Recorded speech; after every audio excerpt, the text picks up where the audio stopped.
2020 সালে একটা মেয়ে এবং একটা ছেলের জীবনে ঘটে যাওয়া ছোট্ট একটা গল্প আজকে তোমাদের মাঝে তুলে ধরতে চলেছি। সামান্য একটা ফ্রি ফায়ার গেম থেকে যে দুটো মানুষের জীবন কোন জায়গায় নিয়ে যে ফেলতে পারে সেটা আজকের গল্পটা শুনলে বুঝতে পারবা।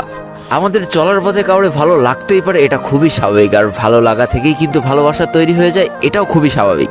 তবে সঠিক মানুষের ভালোবাসতে না পারলে যে কতখানি ভুগতে হয় আর নিজের জীবনটা যে এক চান্সে নষ্ট হয়ে যায় তা আজকের গল্পটা শুনলে বুঝতে পারবা। এই জন্যই বলি, হাতে যদি কিছু সময় থাকে ভিডিওটা প্রথম থেকে শেষ পর্যন্ত দেখে যাও, কারণ জীবন থেকে নেওয়া গল্পগুলো থেকে অনেক কিছু শেখা যায়। তো বেশি প্যাক না করে ছোট্ট একটা ইন্ট্রো দিয়ে আজকের ভিডিও শুরু করা যায়।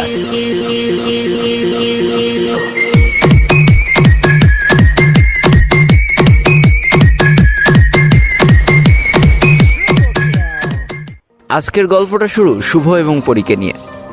শুভদের পরিবারে বাবা, মা আর শুভর একটা ছোট ভাই।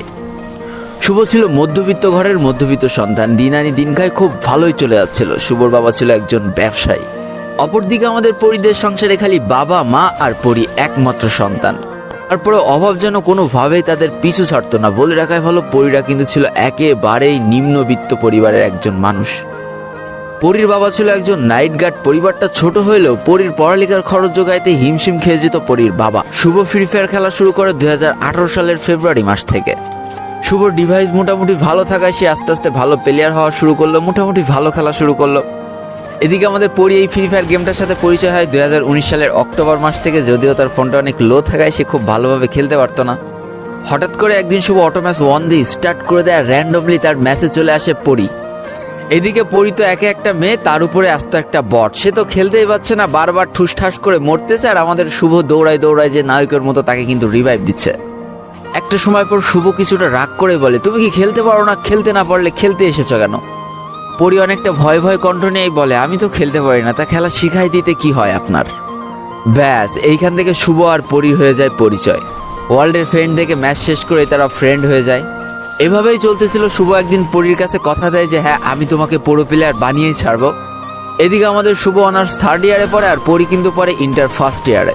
এভাবেই তারা গেম খেলতে খেলতে একটা বছর পার করে ফেলে। গেমের ফ্রেন্ড থেকে বাস্তব লাইফেও তারা এখন অনেক ভালো একটা ফ্রেন্ড। আর কালো অধ্যায়টা শুরু হয় 2020 সালের মাঝামাঝি পর্যায়ে এসে। হঠাৎ করে পরির বাবা স্ট্রোক করে মারা যায়। আর তারপরে তাদের সংসারে চলে আসে কালো কাপড়ের ছায়া। সংসার চালাতে হিমশিম খেতে হচ্ছিল মাকে। এইদিকে পরির পড়ালেখা প্রায় বন্ধ হওয়ার জন্য।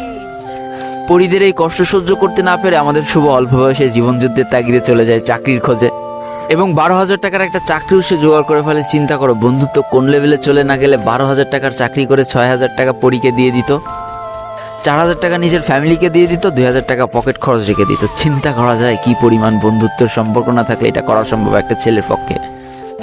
যাকে এইভাবে শুভর ইচ্ছায় পরীর পড়াশোনা চলতে লাগলো। আর এইভাবে আস্তে আস্তে তাদের মধ্যে ভালোবাসার সম্পর্ক তৈরি হয়ে গেল। আর বলে রাখা ভালো, একটু একটু করে টাকা জমে শুভ কিন্তু পরির জন্য একটা নতুন ফোনও কিনে দিয়েছে, যার জন্য পরিও কিন্তু এখন অনেক ভালো প্লেয়ার হয়ে গিয়েছে। এইভাবে তাদের জীবনটা বেশ চলছিল। তবে শুভ কিন্তু তার পড়াশোনা ছেড়ে দিতে বাধ্য হয়েছে চাকরির প্যারার জন্য। যাক, তারপরেও দিন শেষে পরি তো সুখে থাকছে, এটা দেখে শুভ অনেক হ্যাপি। কিন্তু আসল বেইমানিটা শুরু হয় এইবারই। এতদিন গল্পেই শুনেছি ভাই হিপ হপের পাওয়ার আছে, সাকুরার পাওয়ার আছে, হিপ হপ দেখলে নাকি মেয়ে পটে, কিন্তু এটা যে বাস্তব লাইফেও কারোর জীবনে এইভাবে ঘটে যাবে এটা আমি কখনো চিন্তাও করতে পারিনি। হঠাৎ করে তাদের রিলেশনের মাঝে একজন তৃতীয় ব্যক্তি পা রাখে। তার নাম ছিল আরিয়ান। আর আরিয়ান ছিল সিজন 1-এর প্লেয়ার। তার কাছে ভালো ভালো কালেকশন সবই ছিল। আর আরিয়ানের সাথে পরির বন্ধুত্ব হতে খুব বেশি একটা সময় লাগে না। আর এইখান থেকেই পরির পরিবর্তনটা শুরু। শুভ সারাদিন চাকরিতে থাকতো, পরীকে টাইম দিতে পারতো না, ঠিকমতো গেম খেলতে পারতো না। আর এই সুযোগটাই পরি কাজে লাগাতো।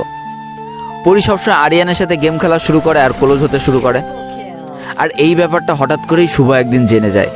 এতখানি ভালোবাসার পরে এত বড় ধোঁকা শুভ কোনোভাবে মেনে নিতে পারে না। তাই সে পরীকে বলে যে তুমি আমার সাথে কেন এটা করছো, বা আরিয়ানের সাথে তুমি কেন সম্পর্ক রাখছো। সেদিন পরীর উত্তরটা ছিল একেবারে থমকে যাওয়ার মতো। পরি বলে উঠেছিল, আমার জীবন আমি কিভাবে কাটাবো তার কৈফিয়ত কি আমি তোমার কাছে দিব? এই কথাটা শোনার পর শুভর পাটতলা থেকে মাটি সরে যায়। হায় রে, যার জন্য করলাম চুরি সেই বলে চোর, যার জন্য এত কষ্ট করলাম সেই আজকে এত বড় একটা কথা বলে দিল। তারপরে যখন শুভ পাগলের মতো এ দরজায় ও দরজায় ভালোবাসা ভিক্ষা চেয়ে বেড়াচ্ছিল, ভালোবাসার জন্য অঝরে কান্না করছিল, তখন দেখা যায় পরীর আসল চেহারা আর ভালোবাসার পিছনে লুকিয়ে থাকা তার ঘৃণ মস্তিষ্ক। শুভর কিছু পার্সোনাল মুহূর্তের ছবি নিয়ে মেয়ে শুরু করে ব্ল্যাকমেল। হাই রে দুনিয়া, কনে ছেলেরা ব্ল্যাকমেল করে মেয়েদের নিয়ে, আর এখানে মেয়ে ব্ল্যাকমেল করছে ছেলেকে নিয়ে। কতটা সহজ সরল না হলে এটা হয়। যাকে এটা দেখার পরে শুভ মেনে নিয়েছিল, জোর করে কখনো ভালোবাসা হয় না, সবকিছু আল্লাহর উপরে ছেড়ে দিয়েছিল আর বলেছিল যাও আজকে থেকে তোমার লাইফ থেকে আমি চিরতরে বিদায় নিয়ে নিলাম।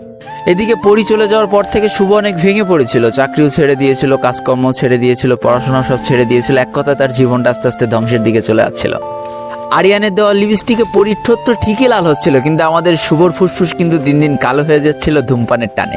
তার কিছুদিন পরে খবর আসে পরি নাকি আরিয়ানের সাথে বিয়ে হয়ে গিয়েছে, তারা অনেক সুখে আছে। তবে ভাই জীবনটা এতটাও সোজা না, কাউরে কষ্ট দিয়ে কখনো সুখী হওয়া যায় না। প্রকৃতির প্রতিশোধ বলে একটা কথা আছে, লোকের মুখে শোনা যায় প্রকৃতি সাময়িকভাবে ছাড় দিলেও কখনো ছেড়ে দেয় না। তারপরে শুভ হঠাৎ করে একদিন শুনতে পায় আরিয়ান নাকি অ্যাক্সিডেন্ট করে তার 2 পা হারিয়ে ফেলেছে। হায়রে নিয়তির খেলা, শুভরে কষ্ট দিয়ে পরি অনেক সুখে ছিল। সব এক নিমেষেই শেষ। তবে এই গল্পটা শুভ যখন আমার কাছে বলেছিল তখন কাঁদতে কাঁদতে সে লাস্টে যেই কথাটা বলেছিল এটা শুনলে তোমরা সবাই অবাক হয়ে যাওয়া। শুভ কাঁদতে কাঁদতে আমার কাছে বলছিল যে ভাই আমি লাইফে অনেক কষ্ট পেয়েছি পরির জন্য, কিন্তু কোনোদিন এক ফুটা তার জন্য বরদোয়া দিইনি, কিন্তু এত বড় ক্ষতি তার কিভাবে হয়ে গেল। আমি তো সবসময় তাকে সুখী দেখতে চেয়েছিলাম, সে আমার কাছে হোক বা আরিয়ানের কাছে হোক, তাহলে আল্লাহ কেন তার এত বড় ক্ষতি করে দিল। যাক, ওই দিন শুভকে সান্ত্বনা দেওয়ার মতো কোনো ভাষা আমার কাছে ছিল না। তবে আজকে ভিডিওর মাধ্যমে শুভকে একটা ছোট্ট কথা বলি। দেখো, লোভ মানুষকে যেভাবে ঠিক ধ্বংস করে, পরীকেও ঠিক ওইভাবেই ধ্বংস করে দিয়েছে। এর জন্য তুমি কষ্ট পেও না, আশা করি তুমিও ভালো থাকবা। এবার যারা আমার অডিয়েন্স আছো তাদেরকে একটা কথা বলি, চলার পথে, গেম খেলার পথে কারোর সাথে কথা হবে, ভালো লাগা হবে, ভালোবাসা হবে, এটা খুব স্বাভাবিক।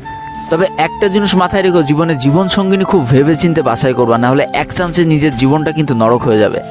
একটাই মাত্র জীবন, ভুল মানুষের পাল্লায় পড়ে নিজের জীবনটা কখনো নষ্ট করো না। তো আজকের ভিডিওটা এই পর্যন্তই ছিল। ভিডিওটি ভালো লাগলে অবশ্যই একটা লাইক করে ফেলো, কমেন্ট করো, বন্ধুদের কাছে শেয়ার করে দিও। আর যদি আমার চ্যানেল নতুন হয়ে থাকো, চ্যানেলটিকে সাবস্ক্রাইব করে পাশে থাকা বেল আইকনে ক্লিক করে ফেলো আর আমাদের এই সুখী পরিবারের একজন মেম্বার হয়ে যাও।